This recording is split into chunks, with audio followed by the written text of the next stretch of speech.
Hello friends, मेरे YouTube channel में आप सभी का स्वागत है। जैसा कि आपको पता होगा कि मेरा जो लास्ट वीडियो था वो आपका अर्थमेटिक प्रोग्रेशन को लेकर था, जहां पर मैंने उसके बारे में उसकी जो बेसिक नॉलेज थी कि कैसे हमें क्या-क्या चीज़ें फाइंड करनी होती है, क्या फर्स्ट टर्म होता है, क्या हमारे पास कॉमन डिफरेंस होता है, उसी के रिगार्डिंग मैंने उसको बनाया था। एक तरीके से आप कह सकते हो कि वो एक्सरसाइज आपकी फर्स्ट है और आप कह सकते हो कि पूरा बेसिक है वो।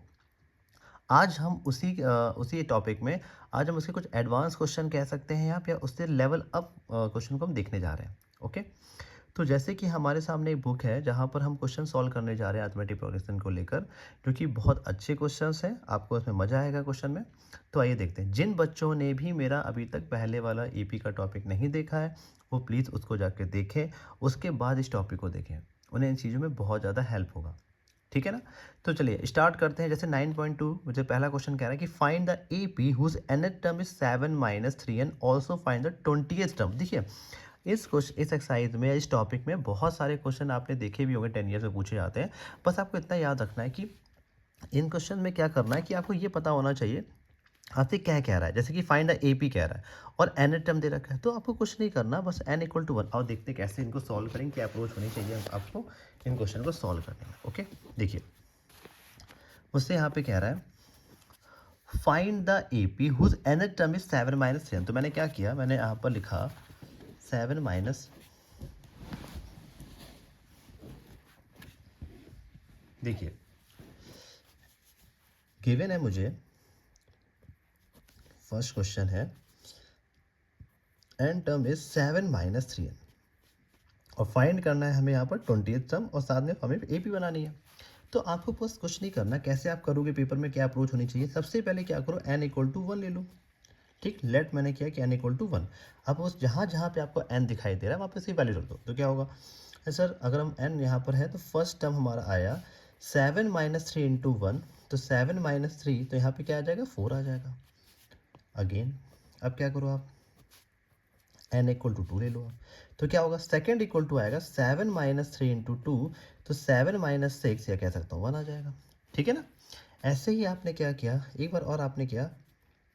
नाउ इफ n = 3 मैं ले लूँ तो क्या होगा, third equal to 7 - 3 × 3, 7 - 3 × 3 = 9, this is the -2। Okay, तो आपके पास जो एपी जनरेट होगी यहाँ से, वो अभी तक के लिए एपी क्या आ जाएगी, 4 1 -2 डॉट डॉट डॉट। मुझसे क्या कह रहा है, मुझसे कह रहा है कि फाइंड द 20th टर्म। तो जैसे कि मैंने अभी 1 रखा है, 2 रखा है, 3 रखा है, ऐसे आप क्या करोगे, इफ़ वी हैव n = 20, अगर मैं यहाँ पर n की जगह पर 20 रख दूँ तो क्या होगा। देखिए ये मुझे गिवन है, मैंने क्या किया, मैंने कहा सर nth टर्म मुझे, यानी कि nth इक्वल टू दिया क्या है, 7 - 3, ये तो गिवन है ना, ऐसे रखना, यहाँ पर गिवन है। बेटा जहाँ पे आपको n दिखाई दे रहा है वहाँ 20 रखो, 7 - 3 × 20 हो जाएगा। ठीक है, 7 - 3 यहाँ पे 3 × 20 क्या होगा, 60 आ जाएगा, माइनस का 53 आ गया। तो आपके पास एपी क्या आ रही है, एपी आ जाएगी 4 1 -2 dot dot dot -53। This is your answer. बताइए कोई प्रॉब्लम, यहाँ तक कोई दिक्कत तो नहीं आपको। देखिए ठीक है ना, यहाँ तक आपको कोई डाउट लग रहा हो तो पूछिए। 4 1 -2 एंड यहाँ पर डॉट डॉट डॉट -53 आ गया। ठीक है ना, एन टर्म था 7 - 3n, n = मैंने 20 रख दिया, 7 - 3 × 20 मल्टीप्लाई किया, माइनस किया, आपके पास ये पे आ गया। आई थिंक आपको इसमें कोई प्रॉब्लम नहीं होगी। ठीक है, आगे चलते हैं, क्वेश्चन नंबर सेकंड देखते हैं। अब देखिए जैसे यहाँ पे क्वेश्चन में 2 दे रखा है, कह रहा है कि find the indicated term in each of the following. देखो बेटा बहुत आसान होता है, बस आपको ये पता चल जाए। कह रहा है कि find the indicated term in each of the following AP, मतलब ये हमसे कह रहा है A20। देखो आपको बताते हैं इस एक्सरसाइज में क्या है। अगर बेसिकली फॉर्मूला देखा जाए, जिन बच्चों ने पहली क्लास देखी होगी या जिन्होंने पहले से पढ़ रखा होगा, उनको पता होगा ये फॉर्मूला होता है an = a + n - 1 × t होता है ना, ये चीज़ है। और भी बहुत सारे फॉर्मूले हैं, सम का फॉर्मूला है, लास्ट में फॉर्मूला है, लेकिन अभी हमारे पास ये है। ठीक, अब पहले मैं क्या कर रहा हूँ, मैं क्वेश्चन को देख रहा हूँ क्या कह रहा है मुझसे क्वेश्चन में। मुझसे क्वेश्चन में कह रहा है क्या, फाइंड द इंडिकेटेड टर्म। देखिए find the indicated term each of the following A B 1, 6, 11, 16, A20। बस आप A20 पे ध्यान रखना। यहाँ पर मुझसे पूछ रहा है AN के बारे में। बच्चा देखो बहुत सारे बच्चों को ये कन्फ्यूज़न होता है कि सर कैसे, देखो ये तो मुझे पता है ए क्या है सर, फर्स्ट टर्म, ये आधे से ज़्यादा क्लास में सबको पता होता है ना, डी क्या है सर, ये भी पता है सर, कॉमन डिफरेंस होता है ना। ठीक, आपको कन्फ्यूज़न किस में आती है, आपको कन्फ्यूज़न आती है ए एन सर कैसे पता करें और एन कैसे पता करें। देखो बताता हूँ, अगर कभी भी कोई ए पी आपके साथ पास लिखी हुई, जैसे मान लो कोई ए पी मैंने लिख दिया, ऐसे लिख दिया, लिखा मैंने 2 4 6 8 डॉट डॉट डॉट 20 लिख दिया। अगर आपके पास ये एपी दी हुई है तो आपको कैसे पता करना है, आपको ये तो पता है कि सर फर्स्ट टर्म अगर मैं बात करूं तो फर्स्ट टर्म क्या होगा इसका, हमने सर फर्स्ट टर्म तो आज सामने दिख रहा है, क्या हो जाएगा 2 हो जाएगा। कॉमन डिफरेंस की अगर मैं बात करूं, कॉमन डिफरेंस की अगर मैं बात करूं तो क्या होता है A2 माइनस A1 होता है ना A2 माइनस A1, मतलब A1 A2 A3 A4 dot dot dot. तो A2 क्या है 4 माइनस 2, तो सर मैं कह सकता हूँ ये क्या आएगा 2 आ जाएगा। बताओ बेटा, कोई डाउट तो नहीं आता। अब ये जो 20 आपको दिया हुआ है, इसी 20 को हम कहते हैं ए एन कहा जाता है। क्या कहते हैं, ए एन। ठीक, अगर यहीं पर किसी 20 पे अगर ऐसे कुछ लिखा होता, इफ़ 16th लिखा होता, 8th लिखा होता, 9th लिखा होता, तो ये क्या हो जाता है, ये हमारा एन का नंबर हो जाता है। इसे हम एन बोलते हैं कि एन 16 दिया हुआ है, एन 8 दिया हुआ है, एन 9 दिया हुआ है, इतना बस याद रखो आप, ठीक है ना, ये चीज़ रखो ध्यान। अब आते हैं अपने क्वेश्चन पर। आई थिंक आपको ये बात समझ में आ गया होगा कि ए एन अगर होगा तो वहाँ पर टी एच नहीं होगा। इसी जो 20 को आप देख रहे हो, इसी को अभी हम अगले फॉर्मूले में यहाँ पर लास्ट टर्म भी बोलते हैं, तो कंफ्यूज नहीं होना है। एन के लिए आपको सिर्फ टी एच या ऐसे कुछ चीज़ें फॉलो करनी है। अगर आप ये चीज़ें देख ले जाओगे कि सर टी एच लगा हुआ है, टी एच लगा हुआ है, टी एच लगा हुआ है, तो सर वो एन होता है। ठीक है, इतनी बात समझ जाओ, चीज़ें आसान हो जाएगी। अब मैं सेकंड का फर्स्ट क्वेश्चन नोट करता हूँ, फिर इसे सॉल्व करते हैं। ठीक, देखिए 1 6 11 16, देखिए मैं क्वेश्चन को नोट कर रहा हूँ। ठीक है, क्या कह रहा है मुझसे, 1 6 11 16 डॉट डॉट डॉट A20। ठीक है, मुझे फाइंड करना है। ठीक है सर, तो ऑब्वियस सी बात है, अगर आपको A20 फाइंड करना है तो सबसे पहले कैसे सॉल्व करोगे मेरे सर, यहाँ पर लिखा सॉल्व, फर्स्ट टर्म क्या है, ए हमारा 1 आ गया। ठीक, कॉमन डिफरेंस, हमेशा कॉमन डिफरेंस को निकाल के देखना, क्योंकि पेपर में जल्दबाजी में गलत हो जाता है। अगर एक भी साइन गलत हो जाएगा तो फिर आपके लिए दिक्कत करेगा। तो 6 माइनस 1 5 आ गया सर। ठीक है, अब यहाँ पर लास्ट में ए एन होता है ना, तो एग्जैक्टली यहाँ पर एन की जगह पर क्या लिखा हो सफिक्स में, सर 20 लिखा हुआ। तो मुझसे पूछ क्या रहा है, मुझसे A20 यानी ए एन मुझसे पूछ रहा है। बताओ, इतनी बात समझ में आ गया आपको, ठीक है ना। अब क्या होगा, फॉर्मूला क्या होता है, a n equal to a plus n minus 1 into d, होता है ना ये formula, a n equal to a plus n minus into d. अब क्या है सर, एन क्या है 20, तो देखो सफिक्स में यहाँ पे 20 ऐसे तो लिख दिया। ए क्या है सर 1, एन क्या है सर 20 माइनस 1, और डी क्या है, कॉमन डिफरेंस क्या है 5। आई थिंक यहाँ तक कोई डाउट नहीं होगा। 1 प्लस 20 माइनस 1 क्या होगा 19 इंटू 5, 1 प्लस 19 5 से 95, और ये आपका आएगा 96। तो A20 आपका क्या आ गया 96 आ गया बस। ठीक है ना, बताओ यहाँ तक कोई डाउट तो नहीं किसी को। क्लास एक बात मैं ये कहना चाहता था, अगर आपको इस पूरी बुक का सोल्यूशन चाहिए, या अगर आप मुझसे पूरी तरीके से, अगर आप इससे मुझसे पढ़ना चाहें, तो देखिए आप किसी भी बोर्ड से, आईसीएसई से, यूपी से, सीबीएसई बोर्ड से, किसी भी बोर्ड से अगर आप हो, तो आप ना कमेंट सेक्शन में जाकर अगर आप पूरा पूरा बैच चाहते हो मुझसे, तो मैं आपको वो बैच भी प्रोवाइड करा सकता हूँ। ठीक है, अब जहाँ पर आपको सारे क्वेश्चन के प्रॉपर सॉल्यूशंस, साथ ही साथ सैम्पल पेपर्स, साथ ही साथ 10 ईयर्स, उन सभी की चीज़ें हम आज में डिस्कस करेंगे। ठीक है, आगे चलते हैं। इसका सेकंड पार्ट जो है आप इसे ट्राई करोगे। ठीक है, मेरे जो जिसकी मैं बात कर रहा हूँ, जिस बैच की मैं बात कर रहा हूँ, वहाँ पर आपको ये सारे क्वेश्चन आपको बैक टू बैक एक साथ सब कुछ जगह पर लगे हुए मिलेंगे। ठीक है ना, आइए अब आते हैं क्वेश्चन नंबर आपका थर्ड। देखिए क्या कह रहा है, find the nth term and the 12th term of the list of the number 5 2 -1 -4 dot dot dot. कह रहा है कि nth टर्म भी फाइंड करना है सर, और 12th टर्म भी फाइंड करना है। देखो मैं फिर आपसे कह रहा हूँ कि इनमें क्वेश्चन में कंफ्यूज नहीं होना है, सब कुछ आपको गिवन है, आपको बस नॉर्मली इनको सॉल्व करना हो। कैसे करते देखिए, देखिए यहाँ पर क्वेश्चन हमसे कह रहा है, question number third, find the, देखो find the nth term and the 12th term. तो मैंने कहा सर फाइंड क्या क्या करना है, मैंने लिख दे रहा हूँ यहाँ पे, फाइंड nth भी निकालना है, कॉमा 12th भी निकालना है, और कुछ गिवन है क्या हमने, हाँ सर 5 2 -1 -4 डॉट डॉट डॉट। बहुत आसान है, कुछ नहीं है, देखो केवल फॉर्मूला अप्लाई करोगे, कर ले जाओगे। ठीक है ना, कुछ खास इसमें ऐसा नहीं कि बहुत ज़्यादा आपको चीज़ें दिक्कत है। देखिए अब मैं बात करता हूँ फर्स्ट टर्म को लेकर। तो सर फर्स्ट टर्म क्या है हमारा, ए इक्वल टू 5 है और कॉमन डिफरेंस डी क्या हो जाएगा A2 माइनस A1 जिसे हम कहते हैं 2 माइनस 5 या ये आ जाएगा -3 आ जाएगा।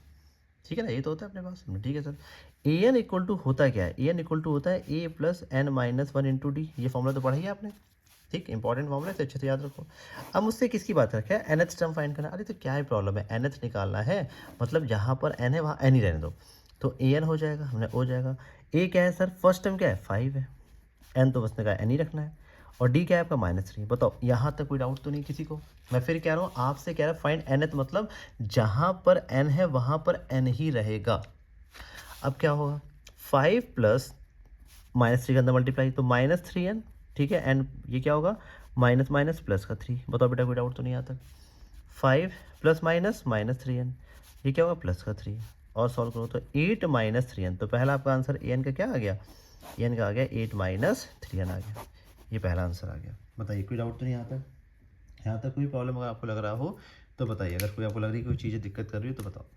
ठीक है, अगला देखिए, आगे आपसे हमसे कह रहा है क्या कि हमें फाइंड करना है 12th टर्म। क्या लिखा है, 12th टर्म फाइंड करना है। तो 12th टर्म कैसे फाइंड करते हैं, यहाँ पर हम लोग देखो, यहाँ पर 12th टर्म फाइंड करते हैं। यहाँ पर कैसे करेंगे, देखिए n इक्वल टू क्या करना है आपको 12th रख देना है, n इक्वल टू क्या करना है आपको 12th। ठीक है, तो कैसे करेंगे, n इक्वल टू 12th, तो ए एन फिर वही फॉर्मूला रखो, a n equal to a plus n -1 into d. तो a क्या होगा 5 होगा, n क्या है बेटा 12 है, d क्या है आपके पास -3। बताओ यहाँ तो कोई दिक्कत तो नहीं। फिर कह रहा हूँ, अब मुझे गिवन था, मुझे गिवन है फाइंड करना है कि n इक्वल टू 12 की, सर n 12 हमें रखना है, तो a क्या था 5। अब 5 प्लस 11 इंटू -3 हो जाएगा, तो 5 प्लस माइनस 11 3 33 आ जाएगा। बताइए यहाँ तक कोई डाउट तो नहीं आपको। अब आपको यहाँ पे क्या करना है, अब आपको सीधे यहाँ से माइनस कर देना है, तो यहाँ पे क्या आएगा सर 28, वो भी किसका माइनस है, ये लो आपका दुनिया में चला गया। मतलब केवल अगर देखा जाए तो इम्पॉर्टेंट फॉर्मूला ये है, आपको बस यहाँ वैल्यू को रखना है, सॉल्व करना है, कुछ भी नहीं है। कोई भी डाउट लग रहा है आप वापस इस क्वेश्चन को देखिएगा जाकर, आपको हर एक चीज़ समझ में आ जाएगी। मैं फिर कह रहा हूँ, कोई भी डाउट लगता है आपको, कुछ भी प्रॉब्लम है, आप कमेंट सेक्शन आपके लिए खुला हुआ है, अपने ऑफिस से बात अपने ओपिनियन दीजिए। और मैं फिर कह रहा हूँ, कंप्लीट बैच चाहिए, जो भी टॉपिक, जिस टॉपिक में आपको दिक्कत आ रही है मैथ में, आप मुझसे पूछ सकते हैं आराम से। ठीक है, चलिए चलते हैं अपने अगले क्वेश्चन पर। देखिए क्वेश्चन नंबर 4 देखो बेटा, 4 में मुझसे कह रहा है if the common difference of an AP is minus माइनस। देखो कितना सिंपल क्वेश्चन होता है, बस केवल समझ के करना है। हमसे कह रहा है 4 के फर्स्ट में, देखो जैसा जैसा कह रहा है मैं उससे लिखता जाऊंगा। 4 फर्स्ट पार्ट मुझसे कह रहा है कि इफ द कॉमन डिफरेंस, तो सर कॉमन डिफरेंस मतलब डी मुझे दिया है -3, ओके -3 दिया, ठीक लिख दिया। And the 18th term is -1। देखो बहुत आसान है, सब चीज़ समझो। 18th term is -5। बस देखो समझो इस चीज़ को, क्या कह रहा है ये, क्या कर निकालना है, फाइंड द ए। हमसे कह रहा है कि फर्स्ट टर्म यानी ए इक्वल टू क्वेश्चन मार्क। अब सॉल्व कैसे करते हैं, आई थिंक देखो बेटा एक बात याद रखना, मैं अभी थोड़ी देर पहले आपको सिखाया था एक फॉर्मूला कि ए एन इक्वल टू क्या होता है a plus n minus 1 into d. और सेशन के स्टार्टिंग के टाइम पर मैंने बताया था कि अगर 18 th लिखा हुआ है तो बेसिकली वो किसकी बात हो रही है कि सर वो n इक्वल टू 18 दिया हुआ है। बताओ भाई कोई डाउट तो नहीं आता। तो अब क्या होगा, जहाँ जहाँ n वहाँ पे 18 रखो। a क्या है सर, अभी ऐसे लिख दो, निकालना ही है। 18 है, 18 -1 होगा, और d भी ऐसे लिख दो, अभी थोड़ी देख ली, d ऐसे लिख दो, ठीक है। और a18 मतलब 18 सम की वैल्यू आपको -5, तो यहाँ पर -5 रख दो। बताओ क्या ये बात आपको समझ में आई, क्योंकि ये गिवन है कि 18 सम इज -5, ये गिवन था, तो जहाँ पर a18 था बेटा वहाँ -5 रख दिया। अब a क्या है सर, a मेरे पास दे रखा है, ये तो मुझे फाइंड करना है। 18 - 1 17, और d क्या है सर, d हमारे पास -3, ये भी गिवन है। बताओ d दिया ना -3, अब केवल सॉल्व करना है, तो -5 a और प्लस माइनस -73 था, 51 आ गया। अब क्या होगा, -5 प्लस 51 इक्वल टू a, तो 11 - 5 करोगे तो क्या आएगा 6, 46 इक्वल टू a। तो फर्स्ट टर्म आपका क्या आ गया, फर्स्ट टर्म आपका आ जाता है 46। बताओ भाई यहाँ तक किसी कोई डाउट तो नहीं। मैं फिर कह रहा हूँ इस पर ध्यान देना, आपसे 18 टर्म इस -5 बच्चा गिवन है, तो जहाँ पर a 18 बना है वहाँ मैंने -5 रख दिया है, ठीक है। मैं फिर कह रहा हूँ कोई डाउट लगे वापस इस क्वेश्चन को देखना, आपको समझ में आ जाएगा। ओके, आगे देखते हैं। इसी में क्वेश्चन और भी है हमारे पास, जैसे कि मान लीजिए इसी में 5 क्वेश्चन, देखो बेटा 5 क्वेश्चन का फर्स्ट पार्ट भी है, और सेकेंड पार्ट भी। मैं पहले फर्स्ट समझा रहा हूँ, समझना कैसे करना है। बहुत देखो, एक बहुत अच्छी एक्सरसाइज अगर देखा जाए तो ये क्वेश्चन के बाद जो 9, 10th, 11, 12 ये बच्चा बहुत अच्छे क्वेश्चन हैं। आप इन क्वेश्चन को अगर सही से बार लगा लोगे ना, तो आपको ऑब्वियस सी बात है बोर्ड एग्जाम या आपके प्री बोर्ड स्टार्ट हो रहे होंगे, हमें कोई भी डाउट नहीं होगा। ठीक, देखिए जैसे कि मैं क्वेश्चन पहले 5 का फर्स्ट लगा रहा हूँ। मैं फिर आपसे कह रहा हूँ पूरा सॉल्यूशन चाहिए आपको। आप कमेंट सेक्शन में मुझे ऑब्वियस सी बातें बोल सकते हैं, रिप्लाई कर सकते हैं। तो मैं ऑब्वियस सी बात है आपको अपने जो नए बैच है उसमें ज्वाइन कर लूँगा और वहाँ से आप अपना पूरा सिलेबस कंप्लीट कर सकते हैं। अभी भी काफ़ी टाइम है। ठीक, जो पेपर पॉइंट ऑफ व्यू से जो इंपॉर्टेंट होगा मैं आपको हमेशा समझाता रहूँगा। ओके, चलिए आप देखते हैं क्वेश्चन नंबर 5 क्या लिखा है। Which term of the AP 3, 8, 13, 18 is 70। बहुत ध्यान समझना, ऐसे क्वेश्चंस आपको अभी हाल फिलहाल में बहुत ज़्यादा देखने को मिलेंगे। ठीक है, जैसे कि अब क्या कह रहे हैं, विच टर्म। अब देखो समझो, मतलब पहले मैं क्वेश्चन को एक बार नोट कर ले रहा हूँ, फिर चीज़ को समझाते इसकी लैंग्वेज समझो। Which term of the AP। अभी स्टार्टिंग में मैंने समझाया था आपको कि अगर टर्म लिखा हुआ है या टर्म वर्ड यूज़ हो रहा है तो इसका मतलब बेसिकली वो किसकी बात कर रहा है, हमने सर वो N की बात कर रहा है ना। और इज 78, बहुत सारे बच्चे गलती कर जाते हैं कि 78 को वो समझ नहीं पाते कि सर 78 क्या रहा है। देखो समझो, अरे सर बेसिकली अगर मैं बात करूं तो फर्स्ट टर्म मुझे क्या गिवन है 3, इतना तो सभी अच्छे कर लेंगे। Common difference A2 minus A1, sir क्या आएगा 8 माइनस 3, तो जिसे मैं कह सकता हूँ कि सर 5 आएगा। बताओ, कोई डाउट तो नहीं आता। अब 78 क्या है बेटा, 78 मतलब an आपको दिया हुआ है 78 और इस n की वैल्यू पूछा है, बिकॉज कह रहा है ना कि विच टर्म, यानी कि n की वैल्यू कहाँ पर, किस नंबर पर 78 लिखा होगा। कोई प्रॉब्लम नहीं। अब आपको फॉर्मूला पता ही है, an इक्वल टू क्या होगा a plus n minus 1 into D है ना। इसको बंद कर दो भाई, कहीं भाग ना जाए। अब an क्या है 78, a क्या है 3 है, n मुझे फाइंड करना है, यहाँ पे लगा दो। डी क्या है सर 5 है। बताओ बेटा, कोई डाउट। अब क्यों सॉल्व करना है, 78 माइनस 3 हो जाएगा, n माइनस 1 इंटू 5 आ जाएगा, 75 equal to n minus 1 into 5 आ जाएगा। मल्टीप्लाई चल रहा है, पता है मुझे, शिफ्ट करेंगे तो डिवाइड में 5 आ जाएगा। n माइनस 1, 5 वन ज़ा 5, 5 25, तो 15 इक्वल टू आपका n माइनस 1, या 15 प्लस 1 इक्वल टू आपका n, ओ सॉरी 15 है, 17 नहीं 15, 15 प्लस 1 इक्वल टू n, या कह सकता हूँ n इक्वल टू 16 है। बस ये आ गया, इसी को हम TH लिख सकते हैं। तो 16th नंबर पर अगर आप जाते हो तो आपकी मुलाकात किससे होगी 78 से होगी। ये चीज़ आपसे कह रहा है। आई होप कि आपको इसमें कोई डाउट नहीं होगा। बस के लिए फॉर्मूला है, वैल्यू को अच्छे से पुट करना है, सॉल्व करना है, खत्म, और कुछ भी नहीं है। ठीक है ना, बताइए कुछ भी डाउट है, आप चाहे वापस से इसको बैक करके अच्छे से समझना, आपको ये क्वेश्चन समझ में आ जाएगा। अगला क्वेश्चन देखते हैं। आगे मुझसे यहाँ पे कह रहा है क्या, एक क्वेश्चन मैं आपके सामने डिस्कस करना चाहूँगा जो थोड़ा सा आपको परेशान करता है। उन क्वेश्चन को जरूर ध्यान से देखिएगा, क्योंकि मुझे लगता है कि बच्चों को इसमें ज़्यादा दिक्कत उसी में ही आती है। जैसे अगर हम क्वेश्चन में जाते हैं, यहाँ से हमसे कह रहा है क्या, आप नीचे वाले जो क्वेश्चन हैं, जैसे कि 5 का सेकेंड पार्ट है, 6 पार्ट है, 7 पार्ट है, इनको ट्राई करना। ठीक है, और अगर कोई डाउट लगता है तो मुझसे जरूर पूछना। पहले मैं क्वेश्चन नंबर आपको समझाने जा रहा हूँ। क्वेश्चन नंबर 10 क्वेश्चन इंपॉर्टेंट है, पेपर में और प्री बोर्ड में बहुत सारे लोग पूछते भी हैं, तो ध्यान रखिएगा।